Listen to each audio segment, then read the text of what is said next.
Hello students. तो हम लोग कोशिकांग के बारे में बात कर रहे थे। कुछ कोशिकांग के बारे में बात किया और कुछ कोशिकांग बचा रह गया था।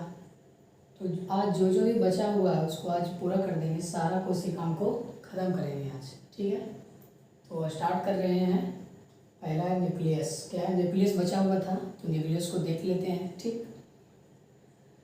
न्यूक्लियस को हिंदी में बोलते हैं केंद्रक।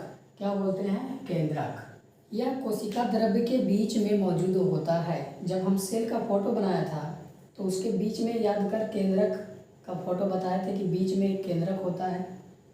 उसी केंद्रक के बारे में पढ़ रहे हैं। कोशिका द्रव्य के बीच एक बड़ी गोल गाढ़ी संरचना क्या कहलाती है? केंद्रक कहलाती है। देखो ये केंद्रक का रियल फोटो है, ठीक। सभी जीवित कोशिकाओं में मौजूद होगा। ये जो केंद्रक होगा सभी सेल में तो मौजूद होगा ही, साथ साथ सभी सजीवों के सेल में, सेल के कोशिका द्रव्य के बीच में मौजूद होता है। कौन? केंद्रक। केंद्रक के अंदर और सारी रचनाएं होती है। जो बिखरा हुआ होता है ये सब, ये देखो बिखरा हुआ है, जो बिखरा हुआ जाल है इसको बोल सकते हैं क्रोमैटिन जालिका, या इंग्लिश में क्रोमैटिन नेटवर्क। क्रोमैटिन जालिका या क्रोमैटिन नेटवर्क। और न्यूक्लियस के अंदर भी एक छोटे छोटे गोल गोल एक संरचना होता है, उसे कहते हैं केंद्रिका। इंग्लिश में न्यूक्लियोलस। क्या? न्यूक्लियोलस। केंद्रिका क्या होता है? केंद्रिका। और इसमें क्या स्ट्रक्चर पाया जाता है? गुणसूत्र का, क्रोमोसोम का भी स्ट्रक्चर केंद्रक के अंदर ही पाया जाता है। फिर इसमें कुछ द्रव्य भरा होता है जिसे क्या कहते हैं? केंद्रक द्रव्य। केंद्रक का द्रव्य है तो केंद्रक द्रव्य। सेल का द्रव्य था तो साइटोप्लाज्म बोल रहे थे, कोशिका द्रव्य। उसी तरह से केंद्रक का द्रव्य है तो केंद्रक द्रव्य, ठीक है। इंग्लिश में न्यूक्लियोप्लाज्म बोल देंगे। फिर ये देखो पूरा केंद्रक का फोटो है तो कहीं कहीं पर दिख रहा है, सभी जगह छेद है। यहाँ पर देखो छेद है, यहाँ पर छेद है, यहाँ पर छेद है। उसी तरह से पूरे केंद्रक झिल्ली में कहीं ना कहीं पर छेद है। उस छेद को बोलेंगे केंद्रक छिद्र। क्या? केंद्रक छिद्र। इंग्लिश में न्यूक्लियोपोर या केंद्रक छिद्र। फिर बात करते हैं कि जब कोशिका का ये केंद्रक है कितने झिल्ली का होता है? 2 झिल्ली का। 2 मेम्ब्रेन होता है इसमें भी, एक बाहरी है एक आंतरिक, ठीक है। तो इसको बोल देंगे केंद्रक झिल्ली, न्यूक्लियर मेम्ब्रेन। इंग्लिश में न्यूक्लियर मेम्ब्रेन। ये रहा केंद्रक का स्ट्रक्चर। फिर थोड़ा थोड़ा पॉइंट देखेंगे कि केंद्रिका क्या कहलाता है, गुणसूत्र क्या कहलाता है, क्रोमैटिन जालिका क्या कहलाता है, यही तो देखना है। केंद्रिका देखो, इसमें आरएनए का निर्माण होता है। ये जो केंद्रिका है, केंद्रक के अंदर भी गोल गोल संरचनाएं को क्या कहते हैं? केंद्रिका कहते हैं। इसके अंदर ही आरएनए का निर्माण होता है। कोशिका विभाजन में इसका विशेष महत्व है, केंद्रिका का, न्यूक्लियोलस का, न्यूक्लियस के अंदर वाले गोल गोल स्ट्रक्चर का, ठीक है। फिर बात करते हैं इसकी क्रोमैटिन जालिका की। ये जो जालीनुमा आकृति फैली हुई है इसमें, ये क्या है? क्रोमैटिन जालिका। इसके बारे में पढ़ते हैं, ठीक है। तो यहाँ पर लिखा हुआ है यह डीएनए और प्रोटीन से मिलकर बना होता है। पहला सवाल यह पूछेगा क्रोमैटिन जालिका किसका बना होता है, तो बताना है डीएनए और प्रोटीन से मिलकर बना होता है, ठीक है। तो डीएनए का फुल फॉर्म क्या है? डीएनए जो बोल रहे हैं उसका फुल फॉर्म क्या है, फुल नाम क्या है? तो होता है deoxyribo nucleic acid. Deoxyribose nucleic acid. उसके बाद देखते हैं इसका काम क्या है। यह मतलब डीएनए आनुवांशिक लक्षणों को एक पीढ़ी से दूसरी पीढ़ी में ले जाता है। मतलब डीएनए आनुवांशिक लक्षण क्या है? जो हमारे पैतृक गुण है। पैतृक गुण मतलब अरे जो माता पिता के गुण बच्चों में आता है वही तो पैतृक गुण है। जैसे क्या? माता पिता की लंबाई भी बोल सकते हैं, माता पिता का कलर भी बोल सकते हैं, उसकी आँख की पुतली का कलर बोल सकते हैं। ये जो कान है, कान ये पूरा डायरेक्ट जुड़ा हुआ है या छूट कर जुड़ा हुआ है, ये सभी पैतृक गुण होता है, आनुवांशिक लक्षण होता है, ठीक है। तो ये पिता से या माता से बच्चों में जाता है, किसके कारण? यही डीएनए के कारण, डीएनए ही ले जाता है, ठीक है। तो डीएनए के अणु में कोशिका का निर्माण की सभी आवश्यक सूचनाएं होती है। इसी के यूनिट को जीन कहते हैं। तो डीएनए में सभी आवश्यक सूचना होता है, इसी में सब कुछ निर्माण होता है, ठीक है। और यही आनुवांशिक लक्षण को पैतृक गुणों को माता पिता से बच्चों में पहुंचाता है डीएनए। और डीएनए के यूनिट को क्या कहेंगे? जीन कहेंगे। मतलब जो पूरा ये गुणसूत्र है ना, इसके अंदर होता है डीएनए। आगे भी डिटेल से पढ़ेंगे। इसके अंदर होता है डीएनए, और डीएनए के अंदर भी देखेंगे तो उसमें मिल जाएगा छोटा छोटा जीन। क्या? जीन। तो उसको बोल सकते हैं डीएनए की इकाई को या डीएनए के खंड को जीन कहते हैं। ठीक। फिर उसके बाद आता है जीन पैतृक गुणों का वाहक होता है। जीन पैतृक गुणों का वाहक होता है। वाहक मतलब जो एक जगह से दूसरी जगह ले जाने का कार्य करता है, वो वाहक कहलाता है। तो यहाँ पर जीन भी पैतृक गुणों का वाहक करता है। ये जो भी बता रहे थे कि डीएनए के कारण हो पाता है, उसमें कौन करने में मदद करता है? तो जीन वाहक की वजह से ही हो पाता है। ठीक। फिर पढ़ेंगे केंद्रक का कार्य क्या है। इसका कार्य क्या है? सेल में है ना, तो इसका क्या क्या कार्य है, क्या क्या भूमिका है। पहला तो है सेल की रक्षा प्रदान करेगा। सेल की रक्षा प्रदान करेगा और कोशिका विभाजन में भाग लेकर उसको हेल्प करेगा। ठीक। केंद्रक के बिना कोशिका विभाजन होना ही असंभव है। अगर किसी सेल में केंद्रक नहीं है तो उसका कोशिका विभाजन हो ही नहीं सकता। ठीक। केंद्रक मेटाबॉलिक रिएक्शन उपापचयी अभिक्रिया का नियंत्रण भी करता है। केंद्रक का कार्य है ये। केंद्रक मेटाबॉलिक रिएक्शन उपापचयी अभिक्रिया। अब ये उपापचयी अभिक्रिया क्या है?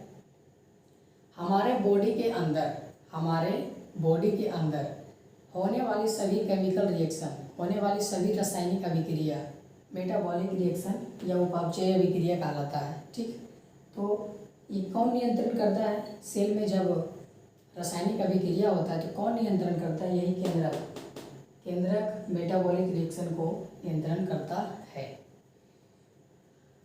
फिर इधर है एक पॉइंट, केंद्रक कुछ जीवों में कोशिकीय जनन में महत्वपूर्ण भूमिका निभाता है। मतलब केंद्रक कुछ जीवों में कोशिकीय जनन, केंद्रक जनन में भी महत्वपूर्ण भूमिका निभाता है। वो कैसे? कोई मान लो एक कोशिकीय जीव है। ठीक है, एक कोशिकीय जीव है, तो जब इस जीव है तो एक सेल का बना है। एक कोशिकीय जीव किसे कहते हैं? जिसका शरीर एक सेल का बना हो। तो सभी सजीव में एक केंद्रक तो होता ही है। तो ये मान लो केंद्रक है। क्या है? केंद्रक है, न्यूक्लियस है, जिसकी बात अभी हम कर रहे थे। ठीक है। तो इसी की वजह से ये दो सेल में बंट पाता है। एक सेल से दो सेल होता है तो न्यूक्लियस की ही वजह से। देखो क्या होगा, ये इस तरह से बन जाएगा और दो न्यूक्लियस बन जाएगा, फिर दोनों अलग हो जाएगा और दोनों में एक अलग अलग न्यूक्लियस हो जाएगा। तो ये कोशिकीय जनन में भी मदद कर रहा है। कौन? केंद्रक।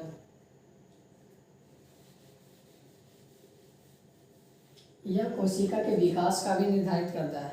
सेल कैसे विकास करेगा, ग्रो करेगा, वृद्धि करेगा, इसका भी निर्धारण कौन करता है? केंद्रक करता है। यह प्रोटीन निर्माण के लिए आवश्यक कोशिकीय आरएनए उत्पन्न करता है। केंद्रक के अंदर तो बोल रहे थे कि इसमें आरएनए का निर्माण होता है, तो केंद्रक के अंदर हो रहा है। तो केंद्रक का काम भी होगा कि यह प्रोटीन निर्माण के लिए आवश्यक कोशिकीय आरएनए उत्पन्न करता है। ठीक। अब लास्ट बच गया है गुणसूत्र। क्रोमोजोम। इसको इंग्लिश में कहते हैं क्रोमोजोम और हिंदी में गुणसूत्र। ये क्या होता है? तो ये गुणसूत्र का फोटो है। ठीक है, और इसके बारे में देखते हैं क्या लिखा हुआ है। गुणसूत्र की पूरी लंबाई में दो समांतर कुंडली धागे के समान रचना को अर्ध गुणसूत्र या क्रोमैटिड कहते हैं। इसका मतलब क्या हुआ? ये जो गुणसूत्र दिखाई दे रहा है, इसके अंदर ये जो डीएनए बनाए हैं पूरे गुणसूत्र में, क्या दो धागा लग रहा है? दो धागा, वही तो लिखा हुआ। गुणसूत्र की पूरी लंबाई में दो समांतर, एक दूसरे के समांतर है कि नहीं, एक दूसरे के पैरेलल है कि नहीं? हाँ है। तो कुंडलित धागे समान रचना को अर्ध गुणसूत्र या क्रोमैटिड कहते हैं। इसे क्रोमैटिड कहते हैं, जो कि दिखता नहीं है। ये लगता है कि एक ही है, वो दिखता नहीं है। क्रोमैटिड यह डीएनए तथा हिस्टोन प्रोटीन का बना होता है। ये ऑब्जेक्टिव में सवाल आता है कि क्रोमैटिड किसका बना होता है, तो बताना है डीएनए तथा हिस्टोन प्रोटीन का बना होता है क्रोमैटिड। फिर क्रोमोसोम, गुणसूत्र के दोनों क्रोमैटिड एक स्थान पर जुड़ा होता है। गुणसूत्र के दोनों क्रोमैटिड एक स्थान पर जुड़ा होता है। ठीक है। सेंट्रोसोम क्या है? सेंट्रोसोम में सेंट्रोजोम तो पहले पढ़ चुके हैं। सेंट्रोमेयर गुणसूत्र का आकार निश्चित करता है। सेंट्रोमेयर ये जो गुणसूत्र है, इसका आकार निश्चित करता है कि कैसा होगा इसका आकार। तथा कोशिका विभाजन के समय स्पिंडल फाइबर को क्रोमोसोम से अलग करने में मदद करता है। क्रोमोसोम का कितना भाग है? 3 भाग। क्रोमोसोम का 3 भाग, टेलोमेयर, मैट्रिक्स और क्रोमैटिड्स। पहला टेलोमेयर, दूसरा मैट्रिक्स, तीसरा क्रोमैटिड्स। तो ठीक है। और ये जो गुणसूत्र है तो गुणसूत्र के शीर्ष भाग क्या कहलाता है? टेलोमेयर कहलाता है। ठीक है। और इसके अंदर जो जहाँ पर ये कवर नहीं होता गुणसूत्र का, ये जो द्रव्य होता है इसमें मैट्रिक्स। याद करो माइटोकॉन्ड्रिया के अंदर भी ये द्रव्य पाया जाता था, उसको मैट्रिक्स बोलते थे। तो यहाँ पर भी वही मैट्रिक्स है। ठीक। फिर क्रोमोसोम की संख्या की बात करते हैं। क्रोमोसोम की संख्या, सभी सजीवों के शरीर के कोशिकाओं में क्रोमोसोम की कितनी संख्या होती है? ठीक है। तो बात आती है सभी जीवों के कोशिकाओं में गुणसूत्र जोड़े में पाया जाता है। ये पहला पॉइंट, कि जो भी सजीव होगा उसके कोशिका में जो भी गुणसूत्र पाया जाएगा हमेशा जोड़े में पाया जाएगा। ठीक। एक जोड़े के दोनों गुणसूत्र समान होते हैं। एक जोड़े के दोनों गुणसूत्र लगभग समान होते हैं। ठीक। इसीलिए ये दोनों समजात गुणसूत्र कहलाता है। जब एक जोड़े के दोनों गुणसूत्र समान है तो उसी को तो बोल देते हैं समजात गुणसूत्र।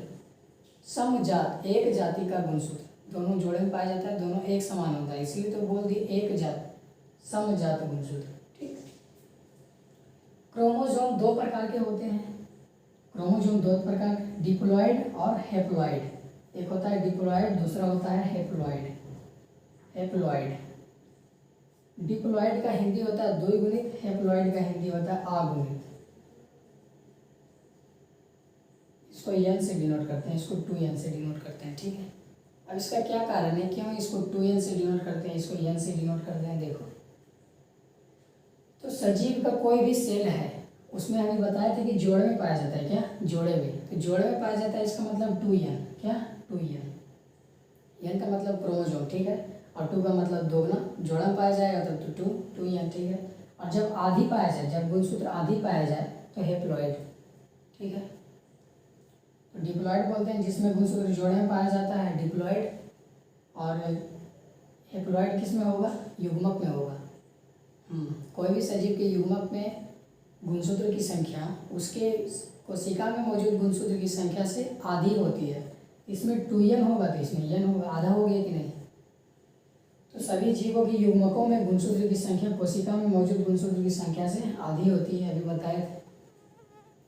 फिर देख लेते हैं किसी बहुत सारे जीव जंतु का नाम लिख दिए हैं, पेड़ पौधे का नाम भी है, उसमें कितना गुणसूत्र होता है, उसके युग्मक में कितना गुणसूत्र होता है देख लेते हैं। तो मानव के प्रत्येक कोशिका में 23 जोड़ा मतलब 46 गुणसूत्र होता है। अब पूछ देगा मानव के युग्मक में कितने गुणसूत्र होते हैं, तो सिर्फ 23 होगा, जोड़ा नहीं होगा। इसका आधा हुआ कि नहीं? देखो, इसका आधा हुआ कि नहीं? हाँ, हो गया। उसी तरह सब में देख लो, घरेलू मक्खी का 12 गुणसूत्र होगा, इसका युग्मक में हो जाएगा 6, इसका आधा हाफ हो जाएगा। इसी तरह सब में कर लें। ठीक। चूहा में हो जाएगा 42 गुणसूत्र, डॉग में 78, आलू में 48 गुणसूत्र, फिर आ जाएगा प्याज में 38 गुणसूत्र, टमाटर में 24 गुणसूत्र। ठीक है। अब तो सारा कोशिकाओं का टॉपिक कवर हो गया है। अब थोड़ा सा बचा होगा प्रोकैरियोटिक कोशिका और यूकैरियोटिक कोशिका तथा पादप कोशिका और जंतु कोशिका में अंतर। उसका फिर ये चैप्टर समाप्त हो जाएगा।